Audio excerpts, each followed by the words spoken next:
യൂട്ടോപ്യയായി കാണുന്നവരുണ്ട്. അത് നടക്കാനുള്ളതല്ല, കേവലം ഒരു സാങ്കല്പിക കഥയായി കാണുന്നവരുണ്ട്. എന്നാൽ അതൊരു യൂട്ടോപ്യയല്ല, നടക്കേണ്ട സമയത്ത് കൃത്യമായി നടക്കാനുള്ള കഥയാ. അപ്പോ നിരീശ്വരവാദികൾ നടക്കില്ലെന്ന് പറയും, യുക്തിവാദികൾ നടക്കില്ലെന്ന് കരുതും. അപ്പൊ ആര് നടക്കില്ലെന്ന് കരുതിയാലും ആര് നടക്കരുതെന്ന് കരുതിയാലും ആസികളായ മോമിനീങ്ങളുടെ അവസ്ഥയാണത്. മഹാന്മാർ വിശദീകരിക്കുന്നു, തെറ്റു ചെയ്യുന്ന മോമിനീങ്ങൾക്ക് ഇതുണ്ടാകും എന്നൊരു ചെറിയ ധാരണയുണ്ട്. പക്ഷേ അത് നടക്കരുതേ എന്നവർക്ക് ആഗ്രഹമുണ്ട്. കാരണം നടന്നു കഴിഞ്ഞാൽ എൻ്റെ കഥ കട്ടപ്പുകയാണ്. ഇതറിയുന്നത് കൊണ്ട് അവർക്ക് പേടിയുണ്ട്, ഭയമുണ്ട്. അവർക്ക് ആ കാര്യത്തിൽ അവർക്ക് ബേജാറുണ്ട്. അതുകൊണ്ട് ആര് നടക്കില്ലെന്ന് കരുതിയാലും ആര് നടക്കരുതെന്ന് കരുതിയാലും സംഗതി നടക്കേണ്ടത് നടന്നു കഴിഞ്ഞാൽ, വാഖിയ എന്ന് പറഞ്ഞാൽ ഖിയാമത്ത് നാളിന്റെ പേരാ, സംഭവിക്കേണ്ട മഹാസംഭവം. ആ സംഭവിക്കേണ്ട മഹാസംഭവം സംഭവിച്ചു കഴിഞ്ഞാൽ അതോടുകൂടെ തന്നെ സംഗതി നടക്കുമെന്നായി. ഖിയാമത്ത് നാളിനെ ഈ പരിചയപ്പെടുത്തിയ പേര് ഖിയാമത്ത് നാള് നടക്കും എന്ന ഉറപ്പ് നമുക്ക് നൽകുന്നതാണ്. അല്ലാഹു തആല സൂറത്തുൽ ഹാഖയുടെ 15-ാമത്തെ ആയത്തിൽ അല്ലാഹു പറഞ്ഞു, സൂറത്തുൽ ഹാഖ 15-ാം വചനം, ഫയൗമൈദിൻ വഖഅത്തിൽ വാഖിയ, അന്നു നടക്കേണ്ടത് നടക്കും കേട്ടോ. ഫയൗമൈദിൻ വഖഅത്തിൽ വാഖിയ ലൈസ ലിവഖഅതിഹാ കാദിബ, ഇല്ല, ആ സംഭവം നടക്കുമ്പോൾ അന്നതിനെ കളവാക്കുന്ന ഒരൊറ്റ നഫ്സും ഉണ്ടായിരിക്കില്ല. ലൈസ ലിവഖഅതിഹാ, അത് നടക്കുമ്പോൾ ഉണ്ടായിരിക്കില്ല. ലൈസ ലിവഖഅതിഹാ ഐ വഖ്ത വഖഅതിഹാ, അത് നടക്കുമ്പോൾ ഉണ്ടാവില്ല, അത് നടക്കുന്ന സമയത്ത് ഒരിക്കലും ഉണ്ടാവില്ല. ലൈസ ലിവഖഅതിഹാ കാദിബ, അവരുടെ ആ സംഭവത്തെ കളവാക്കുന്ന ഏതെങ്കിലും ഒരു ശരീരം, ഏതെങ്കിലും ഒരു മെമ്പർ ഉണ്ടാകുമോ? അവിടെ ഇല്ല. തീർച്ചയാണ് യുക്തിവാദ പ്രസ്ഥാനത്തിന്റെ നേതാവായിരിക്കും. പക്ഷേ നടക്കേണ്ടത് നടന്നു കഴിഞ്ഞാൽ അയാൾ പറയും, നമുക്കൊക്കെ തെറ്റുപറ്റിയടാ. ഉറപ്പാണ്. ഇവിടെ ഒരുപക്ഷെ ഏത് ചെയ്തിട്ടുണ്ടായിരിക്കാം? യുക്തിവാദ പ്രസ്ഥാനത്തിന്റെ പക്ഷത്തു നിന്ന് മുവഹിദീങ്ങളോട്, ഏകദൈവ വിശ്വാസികളോട് ഒരുപക്ഷെ വാഗ്വാദം നടത്തിയവനായിരിക്കാം. വാദപ്രതിവാദം നടത്തി ഏകദൈവ വിശ്വാസികളെ മലർത്തിയടിച്ചു എന്ന് വാദമുള്ളവനായിരിക്കാം. ഒരുപക്ഷെ സംഗതി സാധിച്ചേക്കാം. അവന്റെ വാചക കസർത്ത് കൊണ്ട് ഒരുപക്ഷെ മുഅ്മിനീങ്ങളെ പരാജയപ്പെടുത്താൻ സാധിച്ചേക്കാം.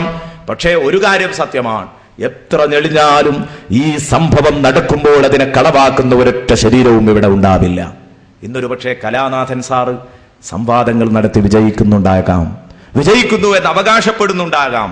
പക്ഷേ കലാനാഥൻ സാറിന് ഹയാത്തുണ്ടെങ്കിൽ ഉറപ്പാണ് ഈ ഘട്ടം വരുമ്പോ അദ്ദേഹവും സമ്മതിക്കും, മക്കളെ ഇത് യാഥാർത്ഥ്യമാണ്, ഇത് വെറുതെ ഓലപ്പാമ്പായിരുന്നില്ല, ഇത് യാഥാർത്ഥ്യമാണെന്ന് സമ്മതിക്കും. ഖുർആനിനെ വിമർശിക്കുന്നവരൊക്കെ സമ്മതിക്കും.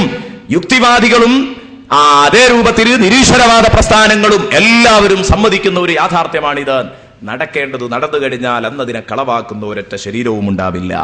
ലൈസ ലിവഖഅതിഹാ കാദിബാ, തീർച്ചയായിട്ടും അതാ അത് നടക്കുമ്പോൾ അതിനെ കളവാക്കുന്ന ഒരൊറ്റ ശരീരവും ഉണ്ടാവില്ല. അല്ലെങ്കിൽ മറ്റൊരു വ്യാഖ്യാന പ്രകാരം രണ്ടു വ്യാഖ്യാനവും ശരിയാണ്, അത് നടക്കുന്നതിനെ കളവാക്കുന്ന ഒരൊറ്റ ശരീരവും ഉണ്ടാവില്ല എന്ന് പറഞ്ഞാൽ അല്ലാഹു തആല ഖിയാമ അങ്ങ് ഉണ്ടാക്കണം എന്ന് വെച്ചാൽ അള്ളാഹുവിനോട് മസിൽ പിടിക്കാൻ, ആഹാ നീ അങ്ങനെ ഉണ്ടാക്കേ, ഞാൻ അതിന് അനുവദിക്കൂലെന്ന് പറയാൻ ഭൂലോകത്തൊരൊറ്റ കുട്ടിക്കും കഴിയില്ല. അതിനെ കളവാക്കാൻ ആർക്കും കഴിയില്ലെന്ന് പറഞ്ഞാൽ അത് വേണ്ടാന്ന് വെക്കാൻ ലോകത്തൊരു ശക്തിക്കും കഴിയില്ല. ഇസ്തജീബൂ ലിറബ്ബികും മിൻ ഖബ്ലി അൻ യഅതിയ യൗമുൻ ലാ മറദ്ദ ലഹു മിൻ അല്ലാഹ്, തീർച്ചയായിട്ടും അള്ളാഹുവിന്റെ തീരുമാനങ്ങളെ തട്ടിക്കളയാൻ കഴിയാത്ത, അതിനെ ബ്ലോക്ക് ചെയ്ത് നിർത്താൻ കഴിയാത്ത ഒരു ദിവസം വരുന്നുണ്ട്. ആ ദിവസം വരുന്നതിന്റെ മുമ്പ് പടച്ച റബ്ബിന്റെ പ്രബോധനം ഉൾക്കൊണ്ടോ, അള്ളാഹു വിളിക്കുന്നിടത്തേക്ക് അള്ളാഹു തആല വിളിക്കുന്നിടത്തേക്ക് ചെന്നോ, അള്ളാഹുവും റസൂലും വിളിക്കുന്ന ആ സത്യത്തിലേക്ക് നീ ഉത്തരം ചെയ്യണം. എപ്പോഴോ നീ ആ സത്യത്തെ പുൽകാൻ തയ്യാറാവണം. മനുഷ്യരോടായിട്ട് അള്ളാഹു തആല സൂറത്തു ശൂറയുടെ 47-ാം വചനത്തിൽ പറഞ്ഞു. അപ്പൊ ആർക്കും തട്ടിക്കളയാൻ കഴിയാത്ത ഒരു സംഗതിയാണത്. അന്ന് ഒരൊറ്റ കുട്ടിക്കും അത് വേണ്ടാന്ന് വെക്കാൻ തൽക്കാലം സാധ്യമല്ല. അള്ളാഹുവിന്റെ വാക്ക് സത്യമാണ്, സ്ഥിരപ്പെട്ട വചനമാണ്. എന്തെങ്കിലും ഒന്ന് പറഞ്ഞെങ്കിൽ അത് കൃത്യസമയത്ത് നടക്കുമെന്ന കാര്യം ഉറപ്പാണ്. വയൗമ യഖൂലു കുൻ ഫയകൂൻ ഖൗലുഹുൽ ഹഖ് വലഹുൽ മുൽക് യൗമ യുൻഫഖു ഫിസ്സൂരി ആലിമുൽ ഗൈബി വശ്ശഹാദ വഹുവൽ ഹകീമുൽ ഖബീർ. തീർച്ചയായിട്ടും അള്ളാഹുവിന് ഇതിനൊന്നും ഒരു പ്രയാസമില്ല. ഉണ്ടാവൂ എന്ന് പറയുമ്പോഴേക്ക് അതുണ്ടാവും എന്ന് പറഞ്ഞാൽ അള്ളാഹുവിന് ഉണ്ടാവൂ എന്ന് പറയേണ്ട ആവശ്യവുമില്ല. അള്ളാഹുവിന്റെ ഇറാദത്ത് അല്ല ഉണ്ടാവണമെന്ന് കരുതുന്നതോടുകൂടെ, ആ വിഷയവുമായി ബന്ധിക്കുന്നതോടുകൂടെ, ഉണ്ടാവണമെന്നുള്ള കരുതുന്നതോടുകൂടെ ഫയകൂൻ, ഖിയാമമാണോ അതുണ്ടാവും, സുനാമിയാണോ അതുണ്ടാവും, ഭൂകമ്പമാണോ അതുണ്ടാവും. അല്ല ഒരു സംഗതിയോട് ഉണ്ടാവൂ എന്ന് പറഞ്ഞാൽ ഉടനെ തന്നെ അതുണ്ടാകും. ഖൗലുഹുൽ ഹഖ്, അള്ളാഹുവിന്റെ വാക്ക് സ്ഥിരപ്പെട്ട വചനമാണ്. അതിനെ തകർക്കാൻ ഒരൊറ്റ കുട്ടിക്കും സാധ്യമല്ല. അതിന്റെ സ്ഥിരതയെ ചോദ്യം ചെയ്യാൻ ഒരൊറ്റ കുട്ടിക്കും സാധ്യമല്ല. അള്ളാഹു ഖുർആനിൽ പറഞ്ഞില്ലേ, ലികുല്ലി നബഇം മുസ്തഖർ, ലികുല്ലി നബഇം മുസ്തഖർ, ഓരോ വാർത്തക്കും ഓരോ സ്ഥിരീകരണമുണ്ട്. അള്ളാഹ് പറഞ്ഞ ഓരോ കാര്യങ്ങളും സ്ഥിരീകരിക്കപ്പെടും. ഖിയാമത്ത് നാളിന്റെ ശേഷം സ്ഥിരീകരിക്കപ്പെടേണ്ടതുണ്ട്, ഖിയാമത്ത് നാൾ നടക്കുമ്പോൾ സ്ഥിരീകരിക്കപ്പെടേണ്ടതുണ്ട്, ഖിയാമം വരെയായിട്ട് സ്ഥിരീകരിക്കപ്പെടേണ്ടതുണ്ട്. അപ്പൊ ആദ്യം നമുക്ക് ഈ പറയാൻ പോകുന്ന, ഇനി ഞാൻ ഖിയാമത്തിന്റെ ചിത്രം ഒന്ന് അവതരിപ്പിക്കാൻ പോവുകയാണ്. ഏതെങ്കിലും ഒരു അധ്യായത്തിലേക്ക് സഹായത്തിന് നമ്മൾ പോവുകയാണ്.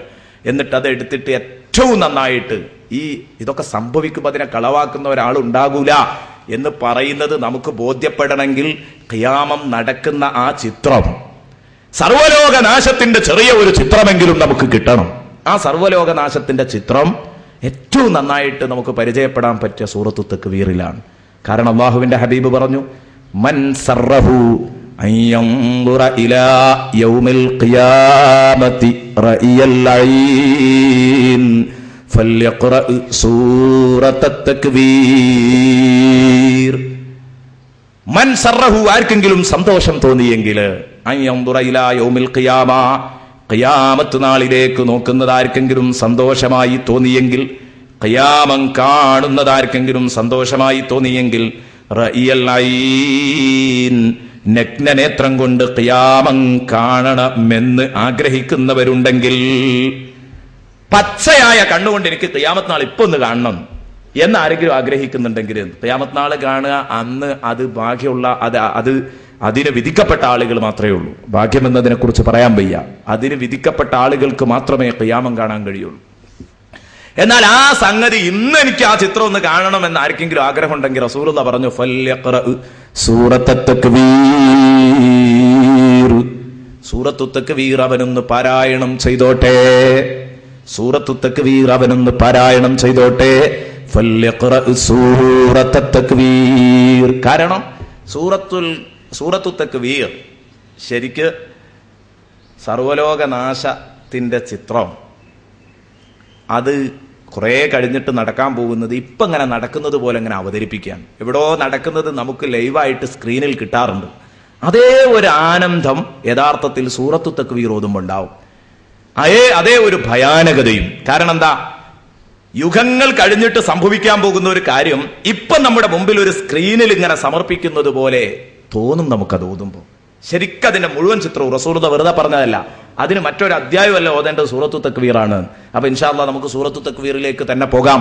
അതിന്റെ മുമ്പ് അള്ളാഹു പറഞ്ഞതൊക്കെ സ്ഥിരപ്പെടുന്ന ആദ്യം പറയണം. അതെന്തിനാ ഞാൻ പറയുന്നത് വെച്ചാൽ, ഇതേ പള്ളിയിൽ നിന്ന് 3 കൊല്ലം മുമ്പ് ഞാനൊരിക്കൽ പരലോകം ഖുർആനിൽ എന്ന വിഷയം 10 ദിവസം അവതരിപ്പിച്ചപ്പോൾ 9 ദിവസം ആ വിഷയം കേട്ടിരുന്ന ഒരു സഹോദരൻ 10ാമത്തെ ദിവസം അയാളുടെ മനസ്സ് മാറി. ഈ റൂമിൽ ഞാനിങ്ങനെ വിശ്രമിക്കുമ്പോൾ എന്നോട് വന്ന് പറഞ്ഞത് ഞാൻ ഇപ്പോഴും ഓർക്കുന്നു, ഉസ്താദെ, ഞാൻ ഈ 9 ദിവസം നിങ്ങളുടെ ക്ലാസ്സിലിരുന്നത് മറ്റൊരു മെന്റാലിറ്റിയോടുകൂടെയാണ്. അന്നിരിക്കുമ്പോഴുള്ള മാനസികാവസ്ഥയല്ല ഇന്നിരിക്കുമ്പോഴുള്ളത്. എന്റെ ഈ 9 ദിവസം നിങ്ങൾ ഈ സ്വർഗവും നരകവും ഹിസാബും ഒക്കെ പറയുമ്പോൾ എന്റെ മനസ്സിന്റെ ഉള്ളിൽ എവിടെയോ ഉള്ളിന്റെ ഉള്ളിൽ എവിടെയോ ഒരു ചെറിയ സംശയം, ഇതൊക്കെ ഇപ്പൊ ഉണ്ടാകാനുള്ളത് തന്നെയാണോ? അയാൾ പറയാ, ഈ പറയുന്ന ഉസ്താദിന് എന്നെ ഇപ്പൊ ഇത് ഉറപ്പുണ്ടേക്കൂ എന്നൊക്കെ ഞാൻ അങ്ങനെ കരുതിപ്പോയി. ഈമാനിന്റെ കുറവ് കൊണ്ടാണ് അങ്ങനെ തോന്നിപ്പോകുന്നത്. ഏതായാലും അയാൾ പറഞ്ഞു, എനിക്കൊരു ഉള്ളിന്റെ ഉള്ളിലൊരു സംശയം, ഇതൊക്കെ ഒരു ഓലപ്പാമ്പാണ്.